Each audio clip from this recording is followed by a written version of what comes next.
Hello everyone, I'm Chester44 and welcome to this Let's Play of Nethergate Resurrection! Last episode was a lot of running around doing nothing, trying to find out where things were and ending up with absolutely nothing. So, now I guess we just cross over into territory I have never seen before in my entire life. You start to cross the sparkling bridge. It feels like you're walking into a cloud of floating, dancing motes of light. It seems like it's not the stone that's sparkling, but the air around you. The lights swirl, coalescing and spinning around you. The lights start to make you feel disoriented. It almost feels as if invisible hands are trying to gently turn you around. However, remembering the odd dream you had, you stiffen your backs, focus, grab the railing, and struggle forward. Finally, the bits of light start to fade. The motes of light sink back into the stone where they belong. Your mind clears. You can cross the bridge safely now. Good. Good. We have now crossed the bridge safely into unexplored territory. Oh god, bears! The unexplored territory is filled with bears! Very strong bears, in fact. Oh dear. Kill the bears! Well, one bear is dead. Oh god. Oh my god! You're kidding me! We died to bears! For so soon and so ridiculous, I'm reloading. Okay. Those bears attack again. Yep, there's the bears. We will slaughter these bears. Completely. Also, you need to heal him. Oh god, please survive. Oh no! Okay, once again, if we see those bears... No, we are going to avoid fighting those dang bears before they completely slaughter us again.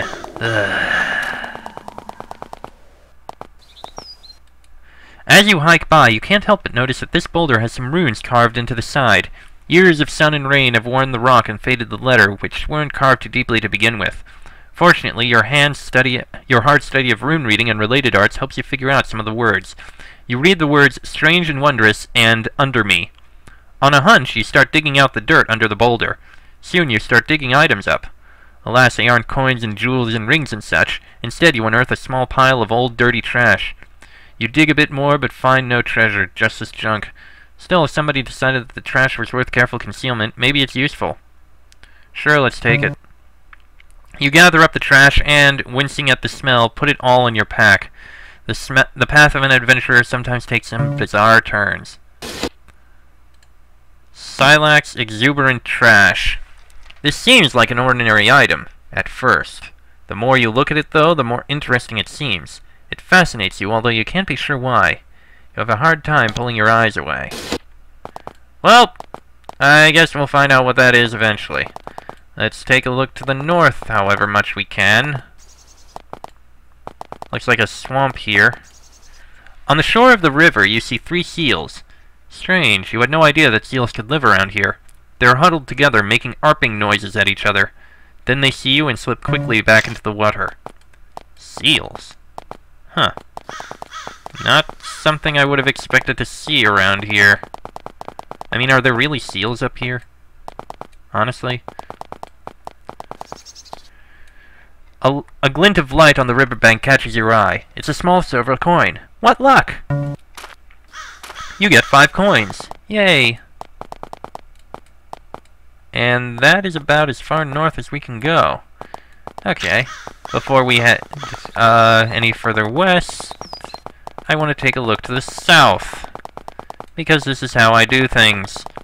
I explore all of every area I can see before I do things. And go further in other directions and such crap. You know me by now. There are several piles of old rotting trash and bones here. The bones come from many sorts of creatures, some of them humanoid. Do you search? Sure. At first you thought that the thing under the rotting skins was a bone. Then you realize that it's a scroll tube. It has a scroll inside. You take it. Hey! Things have been very very useful here so far. We found plenty of things that are very helpful, and I see a spirit. There is a shade here wandering aimlessly, or floating. You aren't sure. It seems so weak and insubstantial that the wind is carrying it along. This must be one of the lost ghosts the spirit warrior told you about. You start to shout at it, trying to give it directions back to its protector. After a lot of screaming and pointing, the thing finally seems to sense that you are there. It begins to struggle against the breeze, trying to direct itself homeward. Hey! You all gain experience, 50 before level adjustment. I don't know how much the level adjustment would be. So, yay! You notice a small, brown, leathery sprite. It's sitting pertly atop a tall toadstool, watching you with interest. It laughs shrilly. Hey, you! We've been seeing you walking around. You want some help? You give me 50 coins and I give you help. What do you say? Sure, we have plenty of coins to spare for that. You give the sprite 50 coins worth of goods. It's surprisingly strong. It manages to carry all of it in its spindly arms. Then it says, I know of a dryad. Her name is Sheeny. She can help you a lot. It points to the northwest. North to the road, then west. Stand in the middle of the 4 stones. Walk due north. Keep walking into the nasty woods. When you can't go anymore, wait for Sheeny. Then it laughs, flaps its wings, and carries its new goods away. North to the road, then west. Stand in the middle of the 4 stones. Due north. Keep walking into the woods. Okay, then. Ah, I see the 4 stones over there. Well, let's take a look down here first. Ah! Wargs! Well, these are somewhat strong, but hopefully not as bad as the bears. Oh yeah, these are nowhere near as bad as the bears.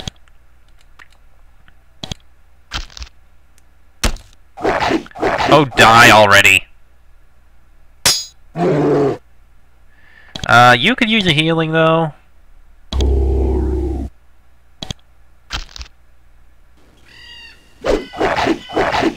Ah, no!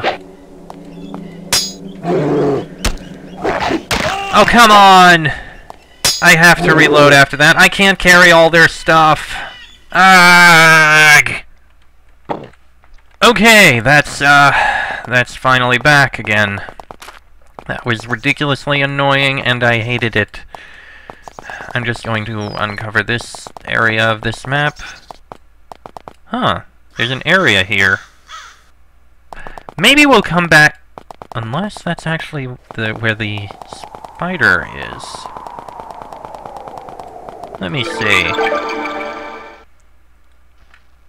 The Circle Warrens. Yeah, let's go there another time, because I think there's something else to the north. Although first, not far from here you can see a forest. Massive oaks, elms, and evergreens rise up into the sky, battling for each other under limited rations of sunlight. The shadows are heavy under the plant cover, no doubt providing a home for many reclusive creatures. As you walk closer, the forest looms larger and larger in your vision, and the shadows underneath grow thicker and thicker. You start to imagine that you're seeing movement underneath, constant furtive motion in the underbrush. The forest seems to grow darker and more imposing with every step you take towards it. It's thick and wild and filled with heavy underbrush and vicious tangles of thorny vines. Looming above the center of the woods, you can just make out a large hill. There's a lot of mist around the top. You think you can see a tall structure up there, but you can't be sure. You might be able to visit. You just have to get through the woods first. The pathway ends in a small, pleasant grove, a distinct contrast to the unpleasantness of most of these woods. This must be the place that sprite told you about. You wait. After a short time, sure enough, a woman enters the glade. She's quite young and beautiful, even considering the greenish tinge to her skin and hair, and her utter lack of clothes doesn't hurt either. Her beauty is dimmed, however, by the expression on her face. She looks tired and frayed, and even somewhat haunted. Wrinkles are starting to mar her once flawless face. She holds out her hands and approaches you. Do you speak with her? Sure. Up close, the green-skinned woman looks even more worn and tired. It's as if there is something heavy weighing on her mind, and no matter how hard she tries, she can't shake it off, even for a moment. Welcome to my grove, travelers. I am Sheeny. I mean you no harm.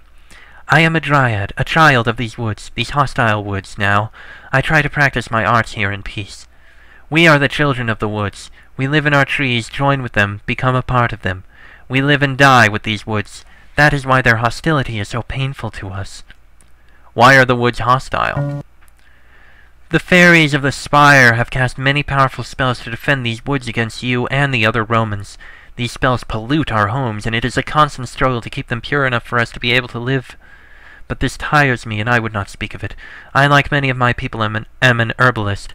Dryads make the best herbalists, for we know how best to take advantage of the qualities of the woods. Sometimes we trade our knowledge for goods, which we can then use to obtain nice things for ourselves. If you would care to purchase recipes from me, I could allow that. What can you teach me? Balm of Life.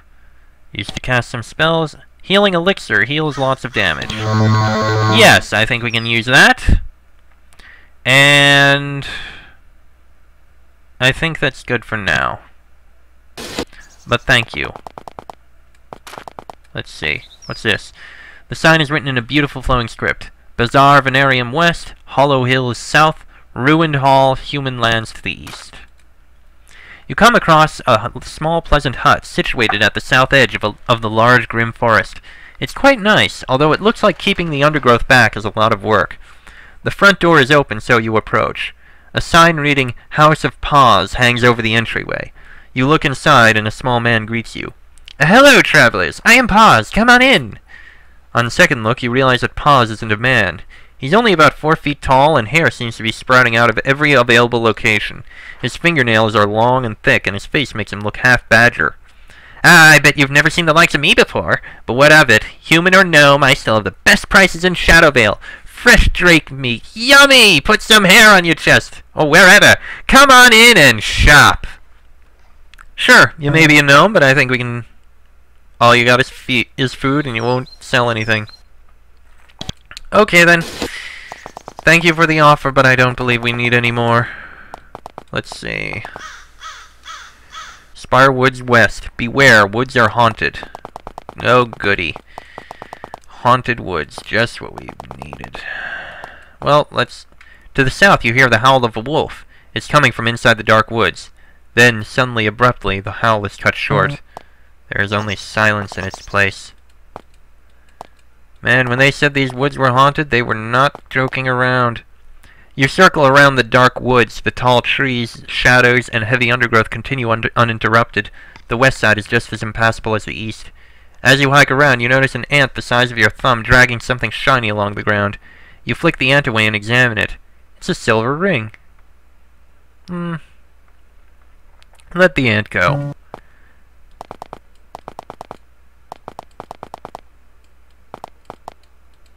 The forest is slow going. You have to continually push your way through the undergrowth. Then, much to your surprise, the undergrowth starts to push back. Branches snap back into your faces, and vines thick with thorns wrap around your ankles. Then, in concert, all of the foliage starts to work against you. Vines brush against your skin, leaving long, bloody scratches. Branches blind you, and pine cones fall onto your heads. You stumble backwards, barely managing to escape the attack. Okay, then. We are not going to be able to go into the haunted spire woods here. They will not allow us in. We get it. So, yeah. Well, unless we can go along the road here. Someone has managed to drive a road through this dark, impenetrable tangle of a forest. The ground to either side of the road has been kept clear of flora, but it seems like the trees and vines could slither in at any moment and overwhelm it. The woods are eerily silent. There are no sounds of animals, no rustling in the undergrowth.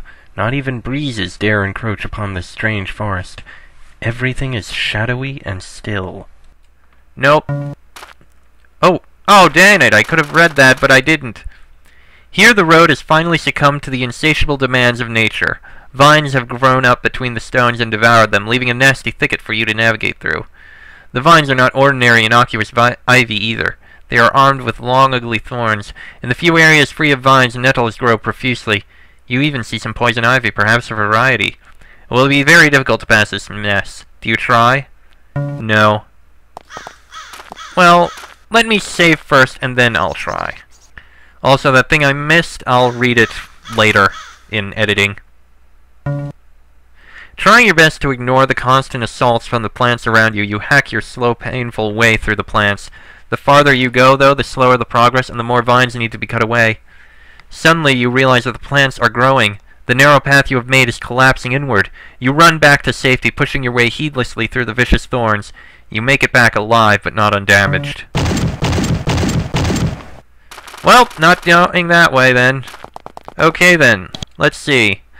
There does appear to be a little something up here. Let's see what that is. Well, no, actually, the path to the south looks like there might be... No, let's take a look to the north. We might find something.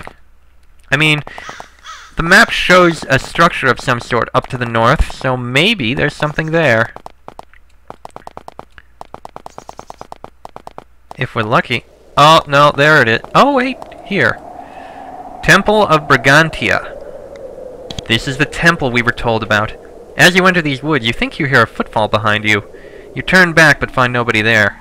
Someone might be following you, but you can't be sure.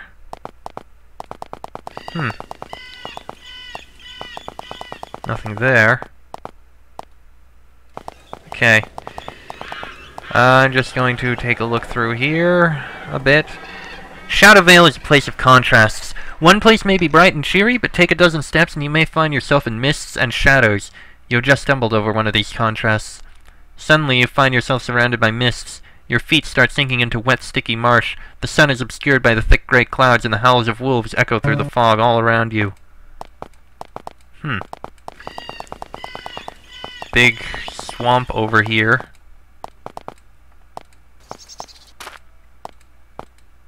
Ah, there's something in the middle there. Navigate a safe path.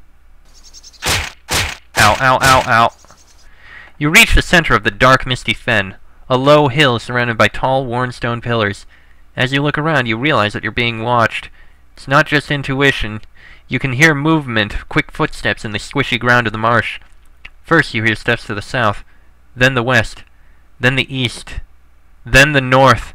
It's either several hidden creatures or one incredibly fast one. Either way, the sounds soon stop and you are left alone again.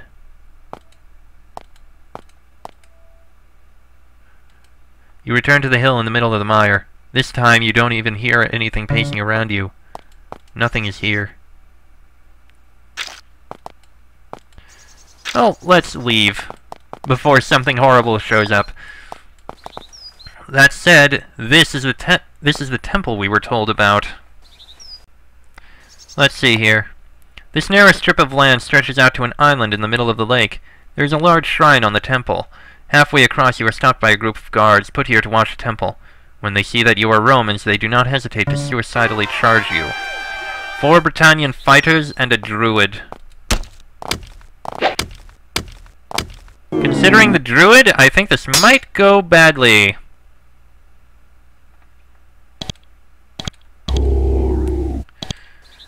We will do what we can, however. Oh. We're slowed. Well, this is very, very bad.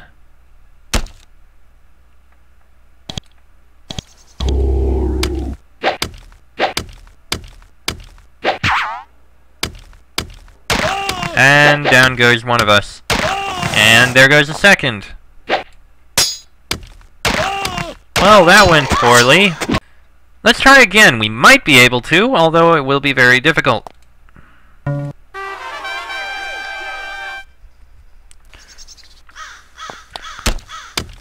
The main difficulty is that mage and the hordes. Good God. They just swarm me and completely tear me apart.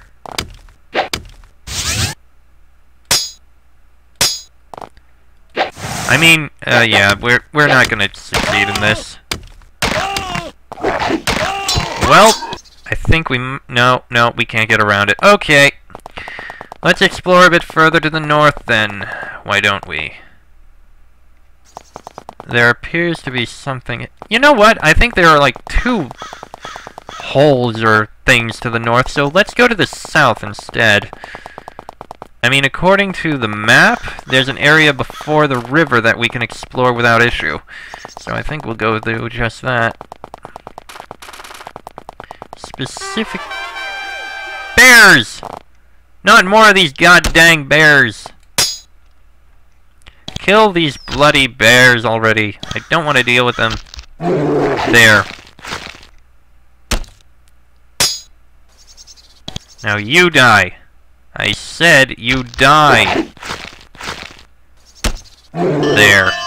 Hey, a level up for Septimus. You need to cast a healing spell. You know what? Cast 2. There we are. Now I believe there was... No, I don't want to fight the bears.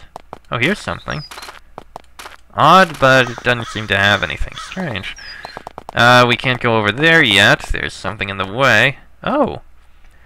You hear the sound of crying from the nearby riverbank and walk to investigate. When you get there, you find something out of the ordinary. You meet a young boy bawling by the water's edge. When he hears you, he turns to look. He doesn't seem to be the least bit afraid of you. Before you have a chance to think about what the boy might be doing out here alone in the wilderness, he says, "Oh, hi. Please help me? I need a big person's help." The boy is small and thin for his age, probably about 10. He has a very elfin look, and his hair is very short and fine, almost like fur. He seems human, but yet there's something very strange about him. Appearances can deceive. He might be dangerous, or he might just be a boy in need of help. We'll be cautious in approach, but keep our hands on our blades.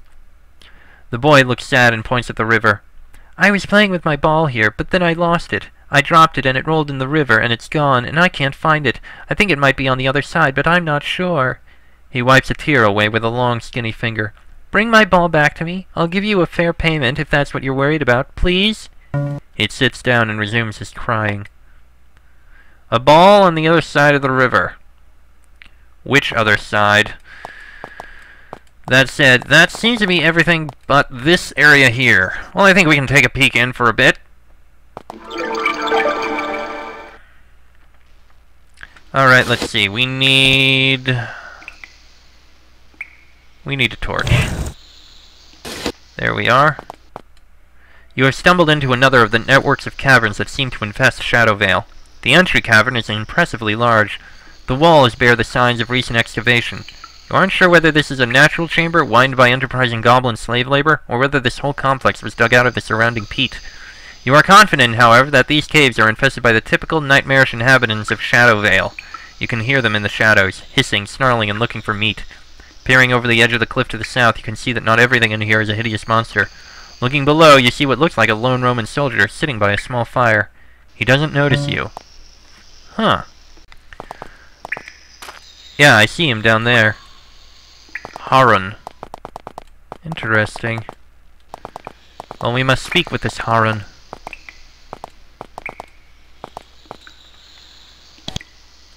From a distance, this man looked like a Roman soldier. When you get close, you can see that while he wears your armor and wields your weapons, he looks very different. His skin is dark and his hair is short and black. When he sees your confusion, he stands and bows. Then he speaks in an unfamiliar accent. "Please do not be alarmed. I know I seem strange, but I am as loyal to the Empire as you. I am Harun, and I have come a very, very long way. Now I am tired, and there is an urgent problem, and I require assistance. Would you hear my tale?" "I will listen to your tale." Harun bows again and rests by the fire. "I come from the eastern reaches of the Empire, a dry, sandy place, many unpleasant sects, many rebels. You've heard stories of what it is like in the Far East. Rebellion-racked Britannia seems pleasant by comparison." Ah, so he's from the Middle East. I must have chosen the wrong accent, but I'm going to stick with it for now, because I don't know what to do for an accent for that. Professionalism!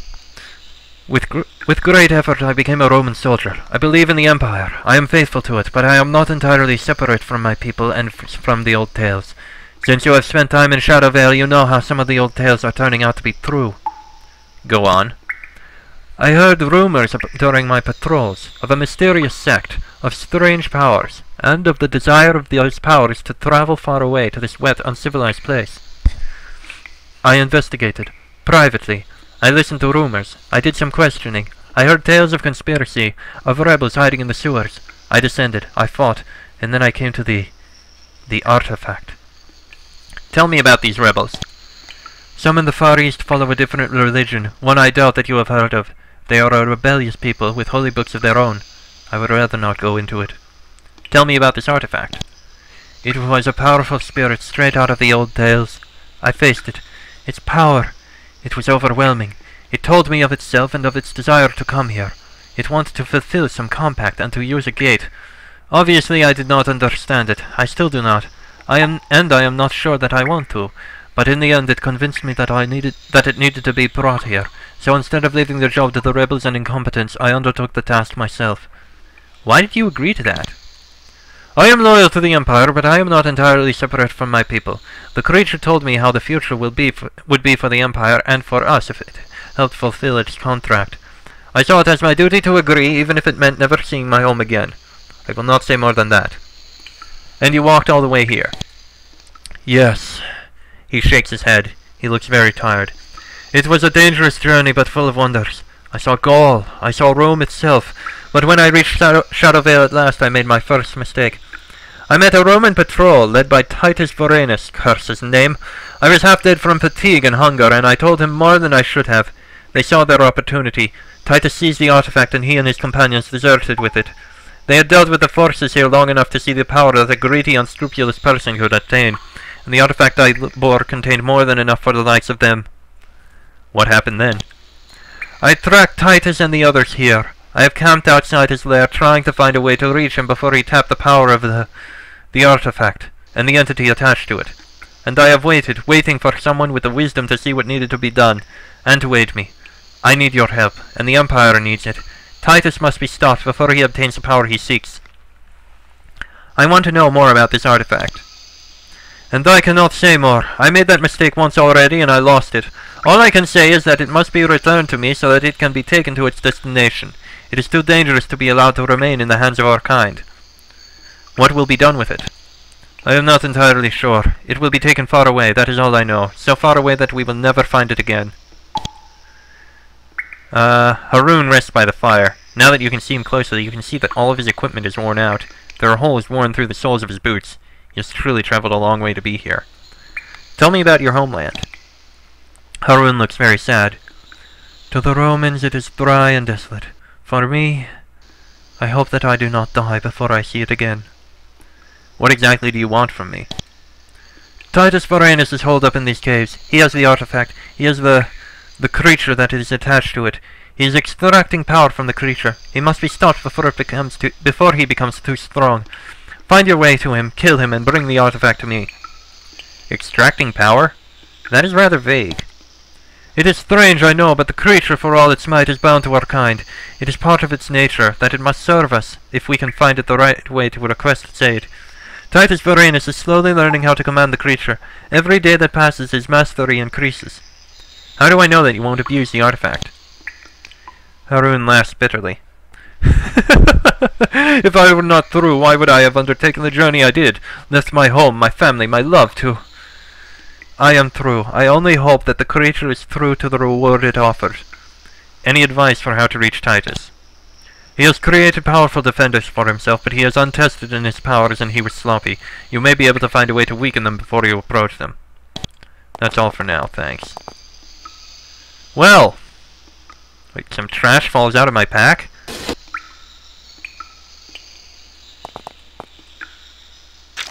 Well!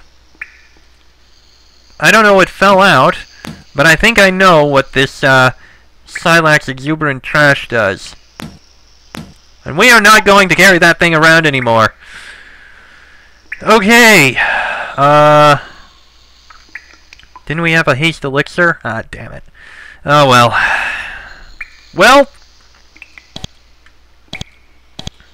Well, Septimus leveled up.